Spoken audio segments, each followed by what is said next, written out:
Hello students, आप सभी का स्वागत है। बच्चों, इससे पहले आपने जो भी एग्जामिनेशंस दिए हुए होंगे, चाहे वो क्लास 9th का हो, 8th का हो, 7th का हो या फिर उससे पहले के क्लासेस का, तो एग्जामिनेशंस ख़त्म होने के बाद उसके जो रिज़ल्ट आते हैं तो उस पर आप ध्यान दो। उस पल को याद करो जब आप अपने मार्क्स को देख रहे हो। तो अगर आपके मार्क्स कम आए हुए हैं तो आपके मन में कहीं ना कहीं ये ज़रूर आता होगा, हर बार आता होगा कि मैं इस बार पढ़ूंगा और अच्छा मार्क्स लेके आऊँगा, लेकिन हर बार वही हाल हो जाता होगा। हो सकता है कुछ बच्चों का इम्प्रूवमेंट भी होता हो। और आप समझ लो कि अभी आप 10th का बोर्ड एग्जामिनेशन दे रहे हो और हर किसी की नज़र आप पर रहेगी। तो जब आपके रिजल्ट आएंगे ना तो हर कोई आपसे पूछेगा कितना मार्क्स आया, कितना मार्क्स आया। अगर आप उस टाइम आपके मार्क्स अगर कम आए हुए होंगे तो आपको रिजल्ट दिखाने में भी आपको शर्म आएगा। तो इसी वजह से मैं आपको अभी से ही अवेयर कर रहा हूँ कि आप अभी से तैयारी को अच्छे से करते जाओ। 4 से 5 महीने का समय आराम से अभी बचा हुआ है और 4 से 5 महीने में आसानी से अपने सिलेबस को आप ख़त्म कर सकते हो। बहुत ज़्यादा सिलेबस नहीं है कि हम चैप्टर को ख़त्म नहीं कर सकते हैं। मानता हूँ कि इस बार पूरे बुक से क्वेश्चन आ रही है, सिलेबस भी बहुत ज़्यादा रिड्यूस नहीं हुई है, कम रिड्यूस हुए हैं, लेकिन ऐसा नहीं है कि आप अच्छे मार्क्स ऑब्टेन नहीं कर सकते हो। आप आराम से 4 महीने में चैप्टर को ख़त्म करके 95 प्लस मार्क्स ला सकते हो, लेकिन ज़रूरत है तो एक सही स्ट्रेटजी को अपनाने की। तो वही आज मैं आप लोग को बताने वाला हूँ किस तरह से आप लोग को पढ़ना है जिससे कि आप 95 प्लस स्कोर कर सको। लेकिन इस पर आप लोग को चलना पड़ेगा, इस पर आपको काम करना पड़ेगा, तभी आप ला सकते हो।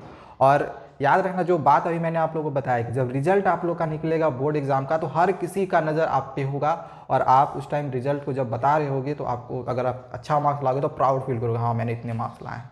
जब आपके मार्क्स कम आएंगे तो नंबर बताने में भी हिचकिचाहट होगी कि 55% आया है, 50% आया है। तो हम अभी से अगर मेहनत करते हैं तो क्यों हमारे मार्क्स कम आएंगे? ऑब्वियसली मार्क्स तो ज़्यादा आना ही है। सही स्ट्रेटजी को बस फॉलो करने की है। ठीक है, क्या स्ट्रेटजी होनी चाहिए चले जानते हैं।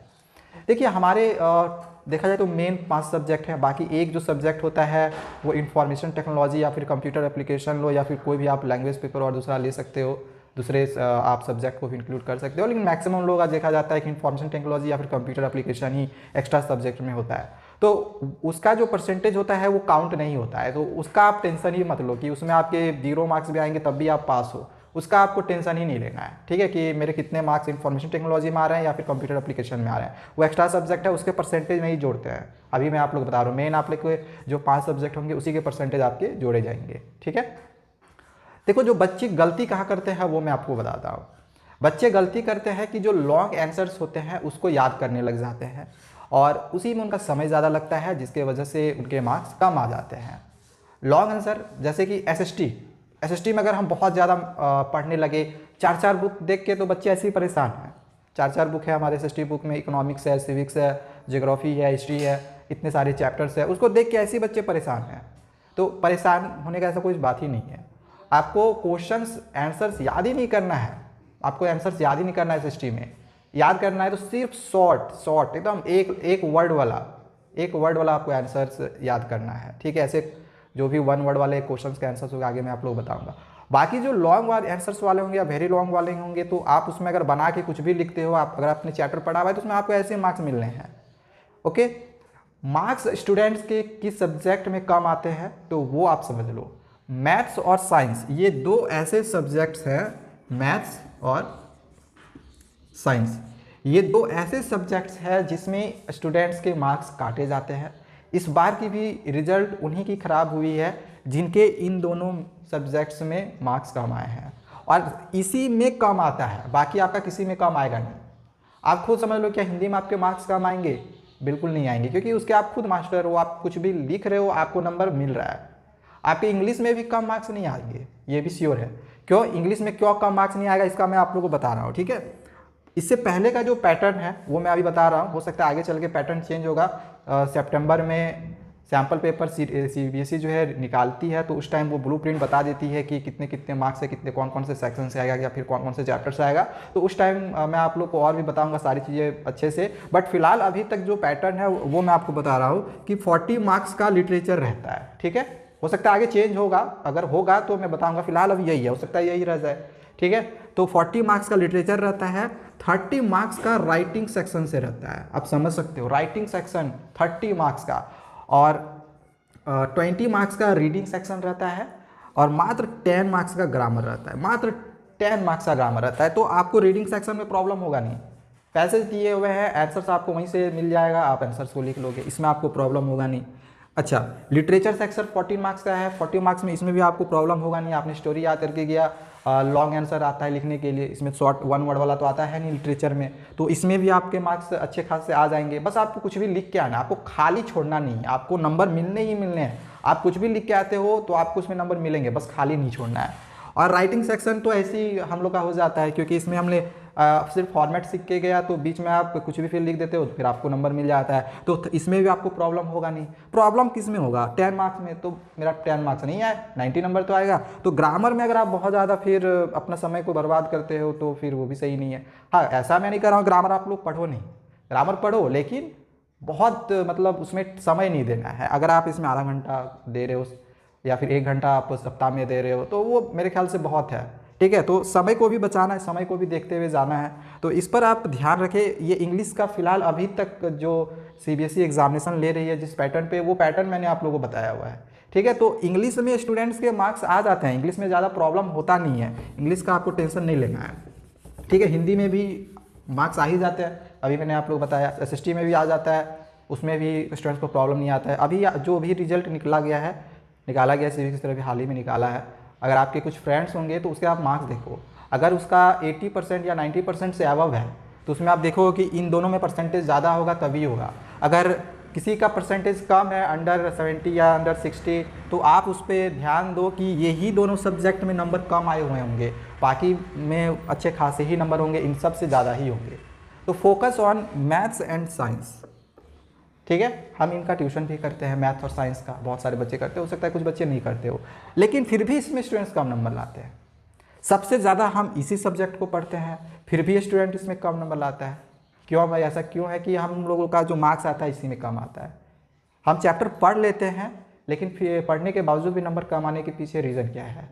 रीज़न बस एक ही है, इन सब क्वेश्चंस का जो हमारे एग्जामिनेशंस में जो क्वेश्चंस आते हैं इन दोनों ही सब्जेक्ट्स में, वो ज़्यादातर जो क्वेश्चंस रहते हैं वो 1 मार्क्स के शॉर्ट क्वेश्चंस होते हैं, और कुछ ऐसे क्वेश्चंस मतलब नहीं इसमें दिए जाते हैं कि आपको लंबे लंबे लिखने होते हैं, ठीक है। तो जो इसमें मतलब अच्छे से पढ़े हुए हैं, अच्छे से पढ़ने का मतलब क्या हो गया? चैप्टर को पढ़ने के बाद अगर आपने उस चैप्टर के क्वेश्चंस को बनाया है तभी आप इन दोनों में अच्छे से नंबर ला सकते हैं, और उसी का 80 से या फिर 90 से अबव नंबर आएगा। अगर आपने चैप्टर पढ़ के छोड़ दिया, हमने साइंस का कोई एक चैप्टर पढ़ा या फिर मैथ्स का कोई एक चैप्टर पढ़ा और हमने 2-4 क्वेश्चंस बनाए या एनसीईआरटी क्वेश्चंस बनाए, हमने छोड़ दिए, तो फिर आप ऑब्वियसली है कि उसमें आपके मार्क्स आएंगे नहीं, क्योंकि अगर आप एनसीईआरटी पे डिपेंड हो तो फिर मार्क्स आपके ज़्यादा बढ़ने वाले नहीं हैं, आप 50-60 तक ही सीमित रहोगे। आपको थोड़ा सा और ज़्यादा क्वेश्चंस की प्रैक्टिस करनी पड़ेगी। तो एक तो ये हो गया। नेक्स्ट कि बहुत सारे बच्चे टाइम को बचा नहीं पाते हैं, जैसे जब एग्जामिनेशंस वो दे रहे होते हैं तो उनको आंसर्स तो आता है, बट टाइम नहीं बच पाने के कारण वे क्वेश्चंस को छोड़ के आ जाते हैं। तो क्वेश्चन छोड़ने का रीज़न यही है कि आपकी टाइम नहीं बची। टाइम क्यों नहीं बची? तो आपने क्वेश्चन धीरे धीरे बनाया। धीरे धीरे क्वेश्चन क्यों बनाया? क्योंकि आपने रिवीजन नहीं किया, प्रैक्टिस नहीं किया। एक तो ये रीज़न हो सकता है। दूसरा रीज़न ये है कि आपने टाइम को बचाने के लिए आप सैम्पल सेट नहीं बनाए हो। तो सेट बनाए, सैम्पल क्वेश्चन पेपर जब किसी भी पब्लिकेशंस का निकलता है तो कुछ सेट्स को आप बना के जाओ, अपने टाइम को मैनेज करके जाओ कि मुझे इतने देर में जो क्वेश्चंस है वो कंप्लीट कर लेने हैं, ठीक है। तो टाइम को बचा के चलना है, और टाइम एग्जामिनेशन हॉल में बिल्कुल भी जो है ख़त्म नहीं करना है। एग्जामिनेशन हॉल में टाइम को बर्बाद नहीं करना है। जैसे बहुत बार ऐसा होता है कि क्वेश्चन मिला है, हम 10 मिनट तक बैठे रह गए, सोचते रह गए कि पहले हम कौन सा क्वेश्चन बनाएं। ऐसा कभी नहीं करना है। जो क्वेश्चन आएगा आपको फटाफट बनाते जाना है, टाइम वेस्ट आपको नहीं करना है, ठीक है। एंड लास्ट जो मेन फैक्टर है स्टूडेंट्स का कम नंबर लाने का, जो कि मैं अभी आप लोगों को बताना चाहूँगा, वो ये है कि जैसे आपको पता होगा कि सीबीएसई अब कॉम्पिटेंसी बेस्ड जो क्वेश्चंस है वो अब इंक्लूड कर रही है, ओके। तो जो केस बेस्ड क्वेश्चंस होते हैं ना, वो कहीं से मतलब ऐसा क्वेश्चन रहता है केस बेस्ड वाला जो इससे पहले आपने कभी देखा नहीं होगा। तो वो क्वेश्चन आप तभी कर सकते हो जब आप जो केस स्टडी के क्वेश्चंस है वो पहले से प्रैक्टिस करके हुए आए होंगे बहुत सारे क्वेश्चंस की, ठीक है। एक तो ये हो गया। दूसरा कि आपके जो भी चैप्टर के कॉन्सेप्ट हैं तो वो क्लियर होने चाहिए। अगर आपके चैप्टर के कॉन्सेप्ट क्लियर नहीं है तो फिर आपके केस स्टडी क्वेश्चन जो है वो नहीं बनेंगे। तो एक तो चैप्टर के जो भी कॉन्सेप्ट है वो आप क्लियर करके आ जाओ, जो फॉर्मूला है चाहे वो साइंस का हो या फिर मैथ्स का हो, तो फॉर्मूला याद करके आओ, चैप्टर के अच्छे से कॉन्सेप्ट को समझ के आओ, और इसके बाद केस स्टडी के जो क्वेश्चन है उसकी प्रैक्टिस करके आओ। सर केस स्टडी क्वेश्चन की प्रैक्टिस कहाँ से करें? तो मैंने बहुत सारे क्वेश्चन की प्रैक्टिस करवाई हुई है और आगे हम और भी करवाएंगे। डिस्क्रिप्शन पे मैं उसका लिंक दे दूँगा, प्लेलिस्ट मैंने बनाया हुआ है, आप जाके चेक कर सकते हो। ठीक है, आगे हम और भी क्वेश्चंस की बनाएंगे केस स्टडी बेस्ड क्वेश्चंस को, तो उन क्वेश्चंस को आप देखते जाएं और उसको समझते जाएं। अगर आपको दूसरे जगह से कहीं पर भी केस स्टडी क्वेश्चंस मिलता है तो उसको भी बनाते जाएं। इस बार देखा गया था कि 2 क्वेश्चन आया था केस स्टडी बेस्ड में, बच्चे नहीं कर पाए, चाहे मैथ का हो या साइंस का, और इसी वजह से नंबर कम आया है। और भी ज़्यादा मार्क्स का आता है 4 या 5 मार्क्स का।